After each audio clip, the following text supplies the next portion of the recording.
The trade deadline is one of the most exciting parts of every single season. I mean, what kind of hockey fan doesn't like trades? In this video, we're not going to be talking about just any deadline deals. We're going to be talking about rentals specifically. What a rental is in hockey terms is pretty much when a team goes out and acquires a player to help them in their push to the playoffs, knowing that the player they acquired is probably not going to re-sign with them in the offseason. Now, there are definitely times where a team acquires a rental at the deadline and it just works out for everybody. At the 2015 trade deadline, the Chicago Blackhawks acquired Antoine Vermette from the Coyotes for a first-round pick. The Blackhawks went on to win the 2015 Stanley Cup. Vermette played a part in that. And then, funny enough, that offseason, Vermette was a free agent and he went back and signed with the Coyotes. So Arizona pretty much got a first-round pick for letting the Blackhawks borrow him. However, in this video, I'm sure you guys could tell by the title and thumbnail, we're not going to talk about times acquiring a rental worked out. We're going to talk about some times where it backfired. But before we go any further, be sure to go follow my social medias like Instagram and Twitter. Links will be down below in the description. And of course, if you guys are new to the channel and you want to see more NHL content like this, be sure to hit that subscribe button. And now with all that out of the way, let's take a look at 5 times trading for a rental at the deadline backfired.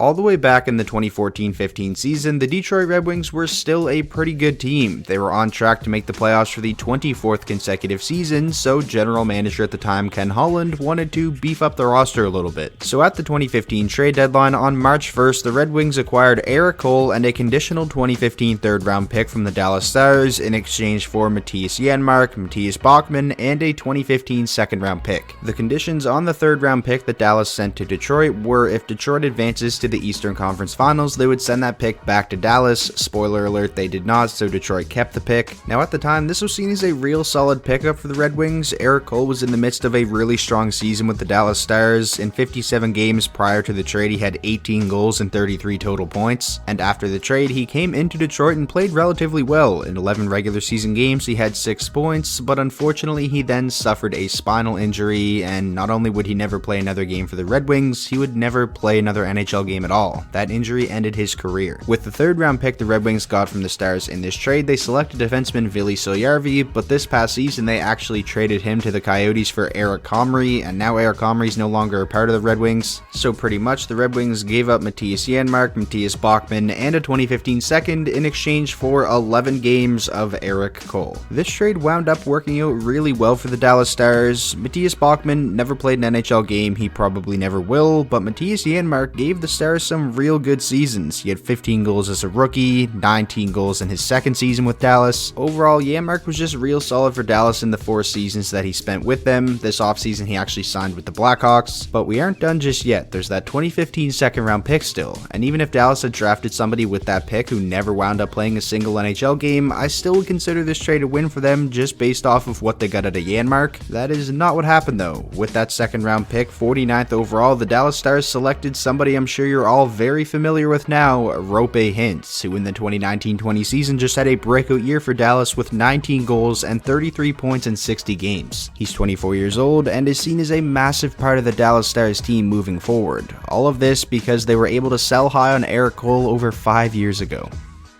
Now, I want to start off by saying this, I fully commend Columbus for going all in at the 2019 deadline. They knew they are probably going to lose Bobrovsky and Panarin to free agency, so why not go for it, right? I think the Blue Jackets getting Duchesne was worth it. They were able to upset the Tampa Bay Lightning in the first round, which was insane, and Duchesne had 10 points in 10 playoff games. However, I do think the Blue Jackets getting Dzingel on top of Duchesne might have been a little bit of an overkill. They gave up a whole lot to bring in Dzingel, Anthony Duclair, and a couple of second round picks, one in 2020 and one in 2021, and while Dzingel was pretty solid in the regular season games he spent with the Blue Jackets after the trade, he only gave them 1 point in 9 playoff games and then of course signed with the Hurricanes. And you look at what Duclair gave the Senators this past season, he was an all-star, 23 goals in 66 games, and although he is an unrestricted free agent and we don't really know what the future holds for him, I think Ottawa has to be happy with the way he's played for them. Of course, you still have the 2 second round picks, the 2020 second Ottawa actually used as part of a package to bring in Matt Murray from the Pittsburgh Penguins, and the 2021 second, well, we don't know what's going to happen with that yet because that draft has yet to happen. All in all, the Blue Jackets gave up a whole lot for somebody like Ryan Dzingel, who just wasn't all that valuable for them in the playoffs, but that's the risk you take when you go out and acquire a rental at the deadline, especially an expensive one. And the reason Dzingel was so expensive is because prior to the trade, he was having a career year with the Ottawa Senators in the 2018-19 season.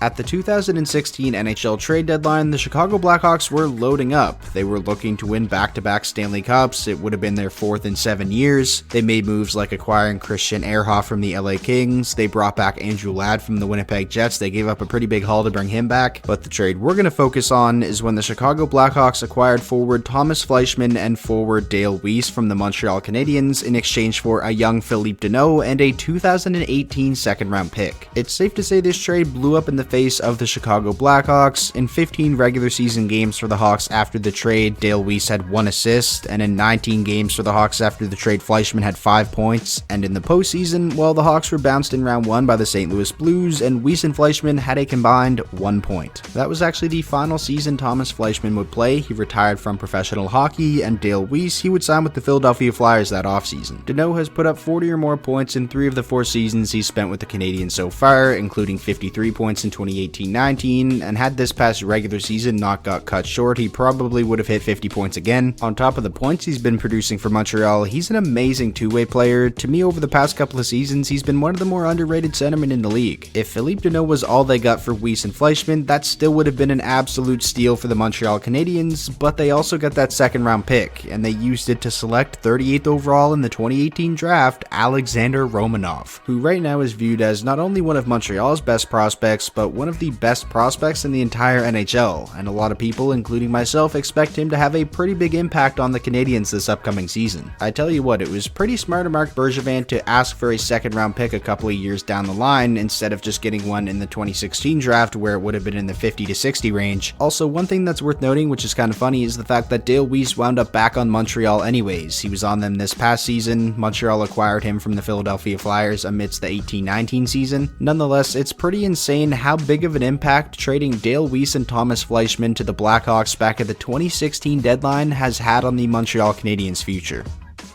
This example is one that actually happened a long time ago. In the 06-07 season for the St. Louis Blues, Bill Guerin was having a great year. He had 28 goals and 47 points in 61 games, and with the St. Louis Blues not on track to make the playoffs, and with Bill Guerin being in the final year of his contract, the Blues were smart and decided to get some assets for him at the deadline. So at the 2007 NHL trade deadline, the St. Louis Blues sent Bill Guerin to the San Jose Sharks in exchange for Jay Barabal, Ville Nieminen, and a 2007 first-round pick. In the 16 regular season games Guerin played for the Sharks after the trade, he was okay. He had 8 goals, but in the playoffs it was pretty disappointing. He only had 2 assists in 9 games, and the Sharks were bounced in the second round. That offseason, Guerin would sign a 2-year deal with the Islanders, and just like that, the Sharks had nothing to show for this trade. Now let's take a look at how this trade turned out for the Blues. Jay Barabal never wound up playing a single NHL game, and Ville Nieminen played 14 games for the Blues after this trade, and then would never play in the NHL again. So the 2 players the Blues got for Bill Guerin never amounted to anything. It's the first round pick that's important. 26 overall in the 2007 NHL draft. With the pick they got from the Sharks, the St. Louis Blues selected forward David Perron out of the QMJHL. David Perron spent the first 6 seasons of his NHL career with the St. Louis Blues, had 40 or more points in a season 3 times, and had a couple of seasons scoring 20 or more goals. Now, even though David Perron is back with the St. Louis Blues, he didn't spend his whole career there. Back in 2013, the Blues actually traded Perron to the Edmonton Oilers in exchange for Magnus Paajarvi and a 2014 second round pick. Magnus Paajarvi, of course, never amounted to anything, but with that 2014 second round pick, they actually got pretty good value, selecting Ivan Barbashev 33rd overall, who played a part in the St. Louis Blues winning the 2019 Stanley Cup. Also on that Stanley Cup winning team, of course, was David Perron. It's pretty crazy how everything turned out and how it all just came full circle, all stemming from that one Bill Guerin trade all the way back in 2007.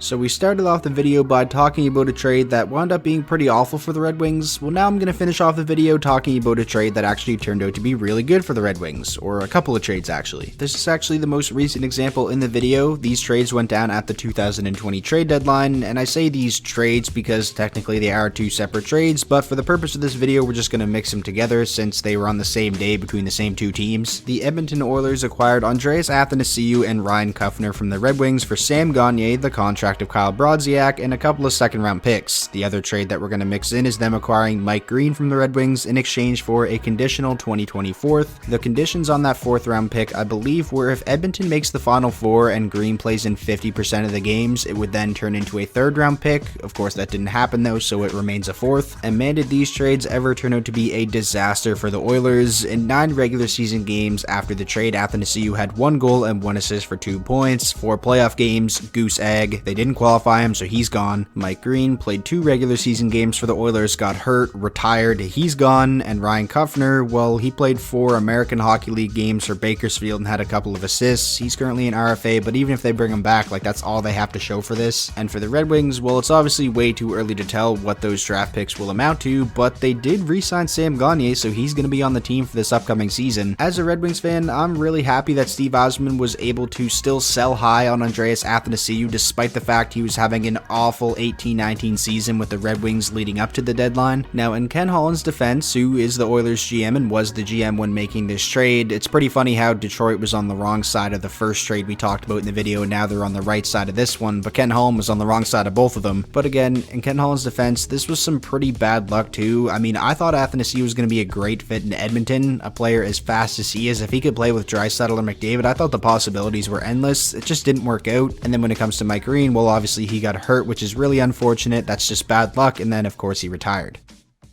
But that is going to do it for today's video. Those were 5 examples of trading for a rental at the trade deadline and having it backfire. If you guys want to see me maybe do a part 2 to this, I definitely can. There are some other examples, or maybe I could do a video on when trading for a rental at the deadline works out perfectly. As always, just let me know what you want to see down below in the comment section. And of course, if you guys did enjoy today's video, please be sure to leave it a like. That is the best way to show your support. And of course, if you are new to the channel and you want to see more NHL content like this, be sure to hit that subscribe button, and I will talk to you all in the next video.